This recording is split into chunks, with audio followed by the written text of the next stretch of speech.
জানি না আবার কখনো এভাবে একসাথে থাকবো কিনা, তাই এখনই সব স্মৃতিগুলো রেখে দিচ্ছি। একবার হারিয়েছিলাম না, তাই হারানোর ভয় বারবার কাজ করে। রুকাইয়া তার নানির কাছে একদমই যেতে চায় না, তারপরও তার নানু তাকে অনেক আদর করছে। রুকাইয়ার নানির আসার কথা শুনে আমি খুব এক্সাইটেড ছিলাম। প্রথম দিন নিজের হাতে সব রান্না করেছি। আমি যেহেতু একটু ডায়েটে আছি, তাই শুধু মাছ ভাজা করে খাবো, তাও আবার কোনো তেল ছাড়া। আসসালামু আলাইকুম এভরিওয়ান, কি অবস্থা সবার, কেমন আছেন? আম্মুর জন্য সব স্পেশাল রান্না করেছিলাম, যেগুলো আম্মুকে এনে দিয়েছি। কিন্তু উনি তো একা খাবে না, আমাকে খাওয়াই দিচ্ছে, আর আমারও ইচ্ছে করছিল একটু খাওয়াই দিতে। জানি না আবার কখনো এভাবে একসাথে থাকবো কিনা, তাই এখনই সব স্মৃতিগুলো রেখে দিচ্ছি। একবার হারিয়েছিলাম না, তাই হারানোর ভয় বারবার কাজ করে। এদিকে আমার মেয়ে তো একদমই তার নানির কাছে যেতে চায় না, আসলে চিনতে পারে না। আমি শিখিয়ে দিচ্ছিলাম এটা আমার আম্মু হয়, তোমার নানি হয়, তারপরও সে খুব আনইজি আর কি। যাই হোক চলেন, আমি যেহেতু একটু ডায়েটে আছি, সো আমার একটু তেল ছাড়াই খাবার খেতে হয়। ভাতটাকে একটু অ্যাভয়েড করার চেষ্টা করছি, তাছাড়া ওজন কমানো খুবই টাফ।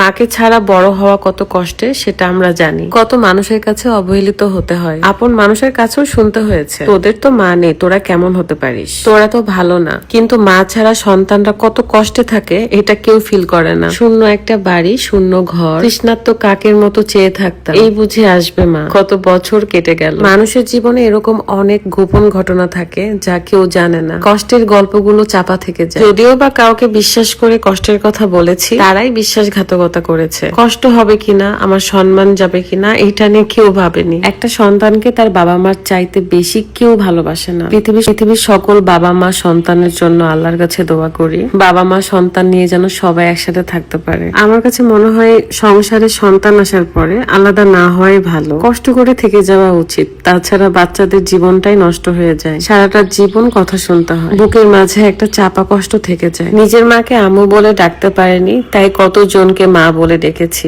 ভালোবেসেছি, কিন্তু কেউ আমাকে সন্তানের মতো ভালোবাসেনি। একমাত্র আমার হাজবেন্ড ছাড়া আমাকে কেউ বোঝেনি। তার জন্যই আমার জীবনের এত আলো, এত আনন্দ, এত হাসি। আজকে এতগুলো কথা বলার একটাই কারণ, ভীষণ খারাপ লাগতেছে। আর খুব তাড়াতাড়ি আপনারা একটা সারপ্রাইজ পাবেন, যেটা আপনারাও অবাক হবেন, এন্ড আমিও বহু বছর পর, এত অপেক্ষার পর সেটা পাবো। দুই চোখ ভরে, দুই হাত দিয়ে, মন দিয়ে ভালোবাসতে পারবো। জানি না আল্লাহ আমার ইচ্ছে পূরণ করবে কিনা। অনেক কষ্ট পেয়েছি, অনেক কান্না করেছি, অনেক অপেক্ষা করেছি, আর করতে চাই না। 20 বছরেরও বেশি হয়ে গেল, সো আর না। আল্লাহ যদি আমার ভাগ্যে সেই সুখটা রাখে, তাহলে ইনশাল্লাহ পাবো। আপনাদের কাছে টুকটাক যা কিছু বলা যায় সবকিছুই বলি, তাছাড়া যতটুকু বলি না সেটা গোপন থাকাই ভালো। কিন্তু আপনাদেরও জানার অধিকার আছে, তাই সেক্ষেত্রে আমি যতটুকু বলার বলবো। আপনারা শুধু দোয়া করবেন। আমরা এই 4 ভাই বোন অনেক কষ্ট করে বড় হয়েছি, একটা বোন তো মারাই গেছে। সবাই যেন একটু শান্তি ফিরে পায়, মানসিক শান্তি। আমার ছোট বোন সহ সব বাচ্চাদেরকে নিয়ে একটু বাইরে ঘুরতে বের হয়েছিলাম,